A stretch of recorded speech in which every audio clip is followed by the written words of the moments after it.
नमस्कार, मैं कविता आपके पास फिर से आई हूँ पेश करने के लिए लेखन कौशल हिंदी कोर्स बी 10वीं का द्वितीय सत्र भाग 4। छूट गया था सूचना लेखन, विज्ञापन लेखन और लघु कथा लेखन, जिसे हम यहाँ पर देखने वाले हैं। सूचना लेखन जो छठा प्रश्न है, the sixth question which is notice writing का। आप सालवन विश्वविद्यालय यहाँ पर विद्यालय के मुख्य कुल सचिव हैं और सांस्कृतिक कार्यक्रम का आयोजन हो रहा है। there's a cultural program being arranged for which the students are being called या invited। बच्चों को जो है आमंत्रित किया जा रहा है, ये विद्यार्थियों को आमंत्रित किया जा रहा है। इसके लिए एक सूचना तैयार कीजिए, अथवा आप जो है पब्लिक स्कूल इंदौर के प्रधानाचार्य की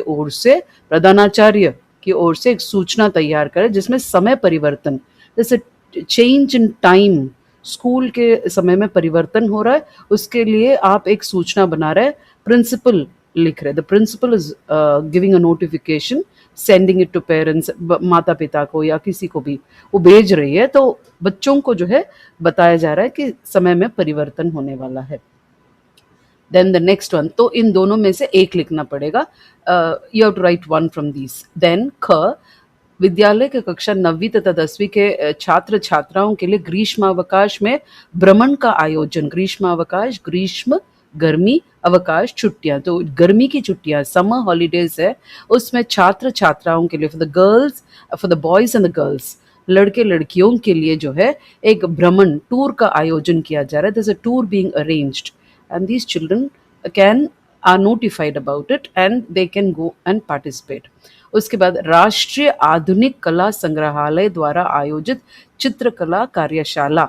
सो देयर इज अ कार्यशाला, वर्कशॉप, चित्रकला कार्यशाला, ड्राइंग, पेंटिंग जो भी है उसके लिए आर्ट वर्कशॉप जो है, मतलब यहाँ पर कौन दे रहा है इसे, जो है इसके लिए एक सूचना तैयार की जा रही है, क्योंकि ये राष्ट्रीय आधुनिक कला संग्रहालय, so national modern art gallery is trying to showcase this workshop. तो इसके लिए एक कार्यशाला वर्कशॉप लगा रही है, मतलब 4 दिन का हो सकता है, 1 दिन का भी हो, इसके लिए एक सूचना तैयार करना है आपको। तो विकल्प, what is the choice and the अंक विभाजन एंड द मार्क डिस्ट्रीब्यूशन। तो सूचना जो है 2 हैव टू बी आंसर, 2 में से 1 लिखना पड़ेगा। इंटरनल चॉइस आंतरिक मूल्य, मतलब आंतरिक विकल्प है। क में मतलब क में 2 दिए जाएंगे जिसमें से आपको 1 लिखना पड़ेगा, फिर ख में 2 दिए जाएंगे जिसमें से आपको 1 लिखना पड़ेगा। तो अंक विभाजन कैसा है, औपचारिकताएं, फॉर्मेलिटीज जो है, जो भी विषय, सूचना, ऐसे शब्द, whatever you have to write for that half a mark। भाषा, the language which you have used for that half a mark। विषय वस्तु, कंटेंट के लिए 1.5 या 1.5 अंक, कुल मिलाकर 2.5, 2.5 marks you have। ऐसे ही दोनों के लिए, for both like that equally। Then सूचना, what is the draft, how will you start. तो एक बॉक्स डालना पड़ेगा, सबसे पहले एक बॉक्स डालना पड़ेगा आपको, एक डब्बा जैसे डालना पड़ेगा जिसमें आपको ऊपर, सबसे ऊपर सूचना लिखना है।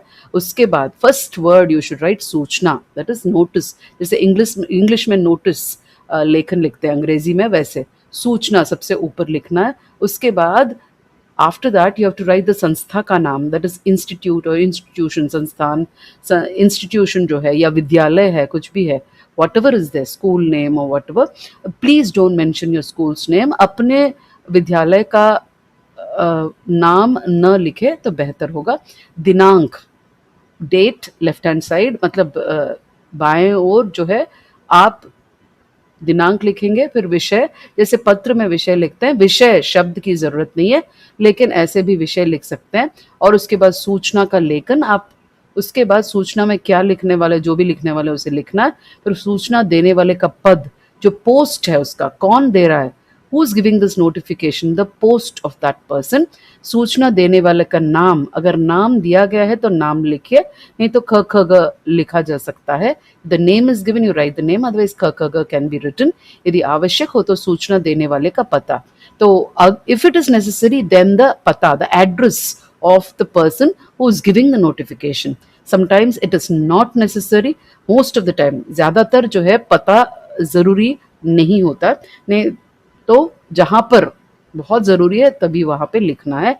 तो यहाँ पे इसका सांस्कृतिक कार्यक्रम का जो आयोजन है, कल्चरल प्रोग्राम का आयोजन है, अरेंजमेंट है, उसके बारे में यहाँ पर दिया गया है। तो आप देख सकते हैं, सूचना सालवन पब्लिक स्कूल सभी छात्रों को सूचित किया जाता है कि अगले महीने विद्यालय में एक सांस्कृतिक कार्यक्रम, next month is going to be a cultural programme, उसके लिए आपको सूचित किया जा रहा है। इट इज़ बीन टोल्ड, या आपको इसका नोटिफिकेशन, जानकारी दी जा रही है कि आप इसमें भाग ले सकते हैं। इच्छुक छात्र ओवर डिजायर्स, जो भी विश करते हैं, वे जो भी चाहते हैं वे इसमें जुड़ सकते हैं।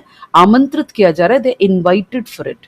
इसके लिए वे अपनी कक्षा अध्यापिका को अपने नाम दे सकते हैं, मतलब they can give their names to the class teacher, अपनी कक्षा अध्यापिका को नाम दे सकते हैं, दिनांक, समय, ऐसे अलग अलग आप लिखेंगे तो जो परीक्षक है, जो एग्जामिनर है, the examiner will feel it very easy when they give marks.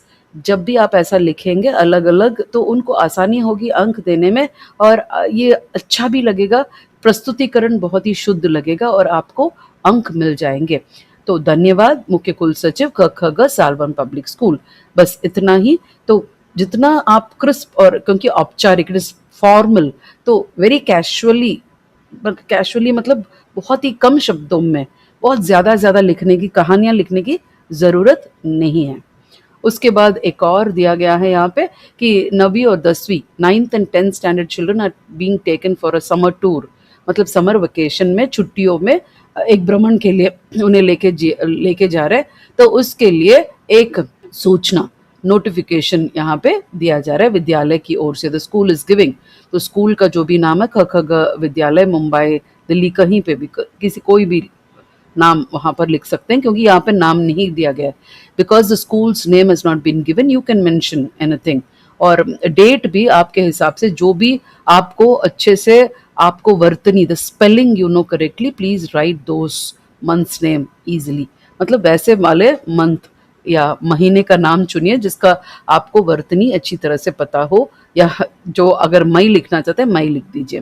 तो विद्यालय एक कक्षा 9वीं और दिल्ली की यात्रा, या दिल्ली और आगरा की यात्रा, कहीं पे भी, wherever you want to tell, जहाँ पे भी आप जाना चाहते हैं, you can mention that place. तो 20 से 25, मतलब 25 डेज, 5 दिनों के लिए आप जा रहे हैं। 5,000 है, आप चाहिए तो रेट कम लग रहा है, ज़्यादा लग रहा है, आप डाल सकते हैं। तो उसके बाद प्रचलित स्थानों पर जाना, व सांस्कृतिक, प्राकृतिक व शैक्षणिक, मतलब कल्चरल, नेचुरल एंड शैक्षिक, मतलब एजुकेशनल ज्ञान, सारे जो ज्ञान है मिल रहे हैं इसके हिसाब से, इसके इस टूर पर जाने से ये सब मिल रहे हैं, ये सब लाभ हो रहे हैं।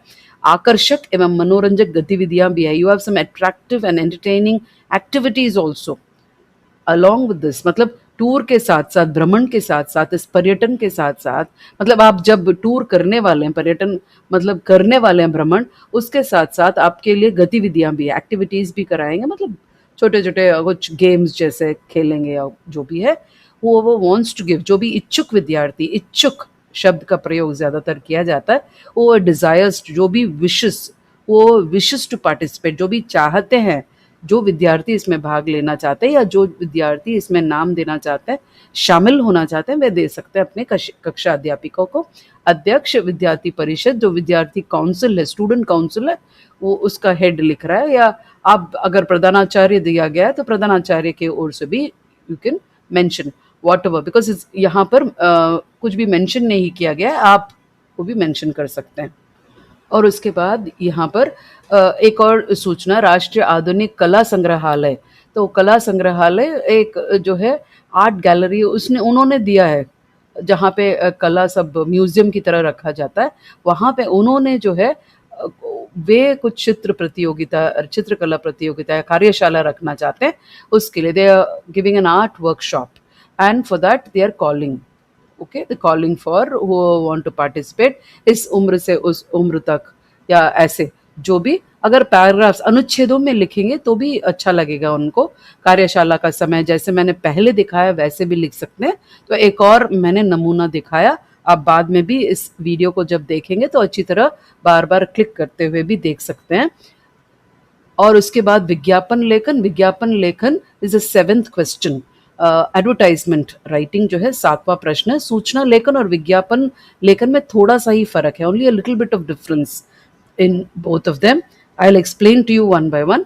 तो यहाँ पर विज्ञापन लेखन में क्या विकल्प है, चॉइस जैसे सूचना लेखन में है, क ख दो दिए जाएंगे, दोनों में दो दो दिए जाएंगे, जिनमें से एक एक लिखना पड़ेगा।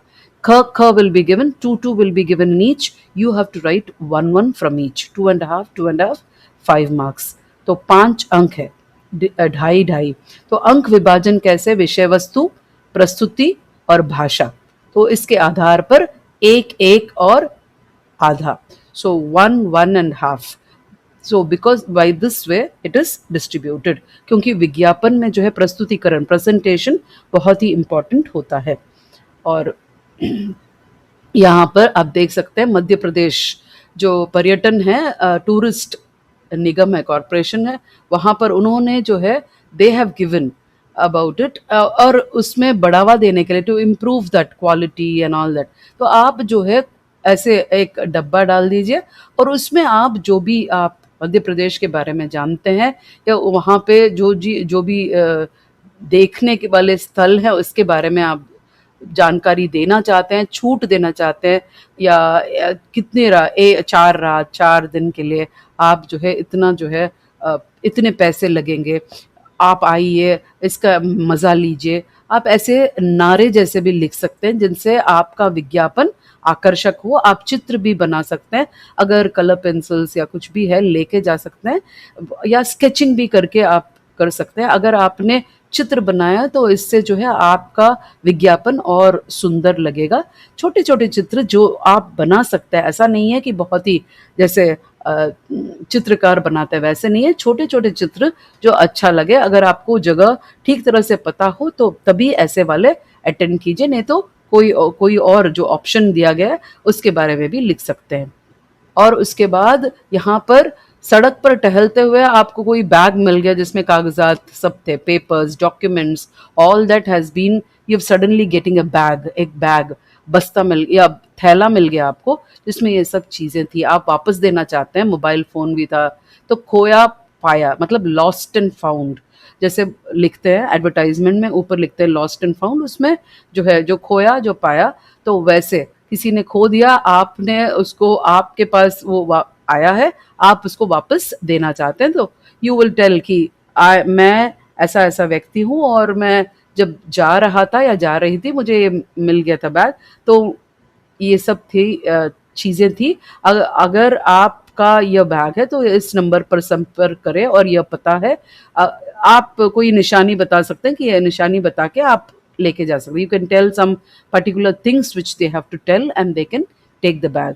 बैग जो है आप पते पर संपर्क करके आप लेके जा सकते हैं। कुछ चीज़ें आपको बताने पड़ेंगी कि कौन कौन सी चीज़ें इसमें हैं, ताकि हम उसकी गुणवत्ता, दैट इज़ द क्वालिटी, सच्चा इंसान है कि नहीं, वैसे भी देख सकते हैं।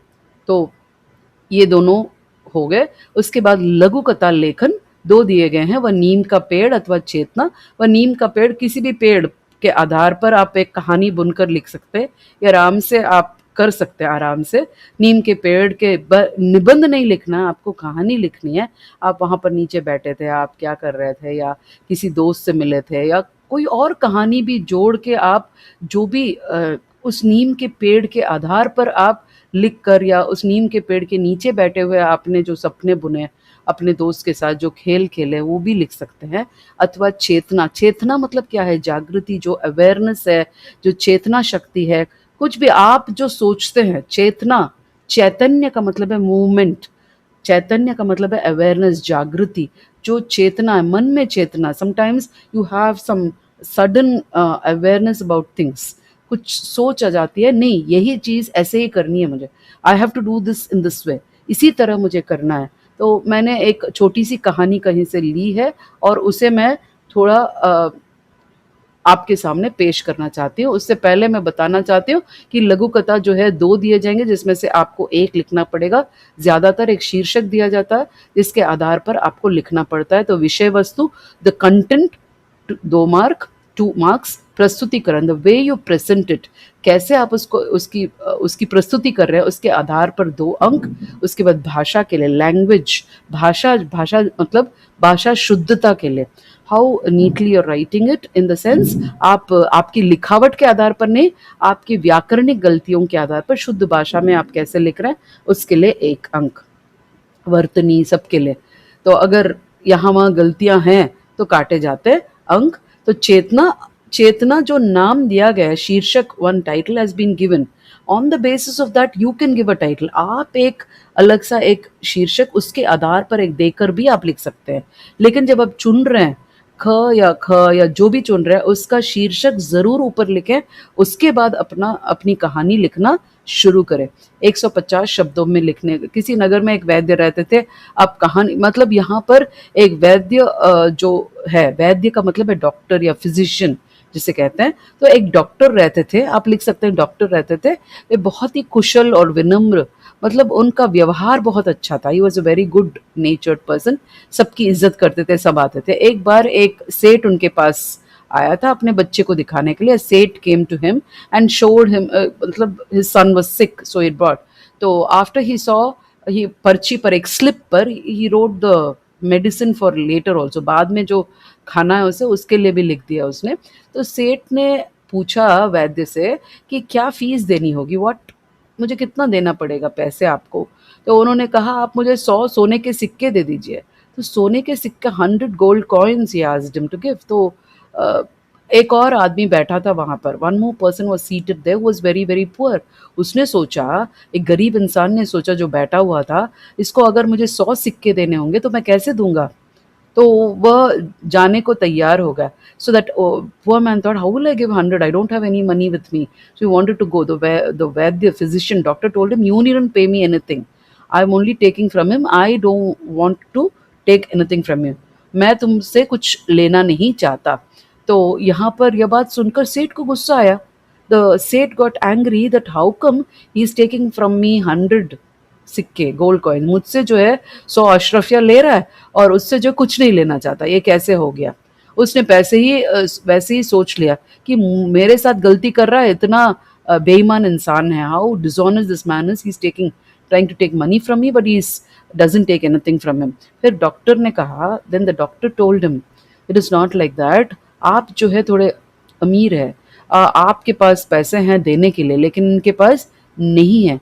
तो मैं कुछ ऐसे मदद करना चाहता था, इसीलिए मैं ऐसे आपसे लूट के इनको दे रहा, वैसे नहीं है, आपके पास धन है तो देने के लिए, उसके पास कुछ नहीं है, इसीलिए मैं ये सेवा प्रदान करता हूँ। जो भी गरीब हैं, वो poor, I am giving this service, I am doing such a service. So यहाँ पर हमें प्रतिक्रिया, before we give a reaction to anything, before we, हमें जो है we have to think over it. जब भी हम किसी पर, मतलब किसी के बारे में सोचने से पहले तुरंत जो है किसी के लिए, मतलब हम क्या कर लेते हैं, एक निर्णय पर आ जाते हैं। उसके बदले में हमें समीक्षा कर लेनी चाहिए, हमें एक बार सोच लेनी चाहिए। We have to think over it then come to a decision. वैसे ही यह जो है चेतना है, यह, this is an awareness that we can not do things just on the basis of people face value. मतलब किसी का चेहरा देख के, किसी के बोल सुन के तुरंत हमें कोई निर्णय नहीं लेना चाहिए। हमें सोच समझ कर, ये जो है मन की चेतना है, ये चेतना शक्ति है हमारी, this is the awareness which we can get in life. तो ऐसे कहानियां जब पढ़ते हैं वो भी चेतना देती है हमें। तो ऐसा चैतन्य रहना, we have to be active enough, we can move around and we can think better, हम अच्छी सोच रख सकते हैं। तो यही खत्म हो रहा है हमारा लघु कथा लेखन। धन्यवाद। अगर हो सके तो एक और सैंपल पेपर के साथ मैं फिर से आऊंगी। धन्यवाद।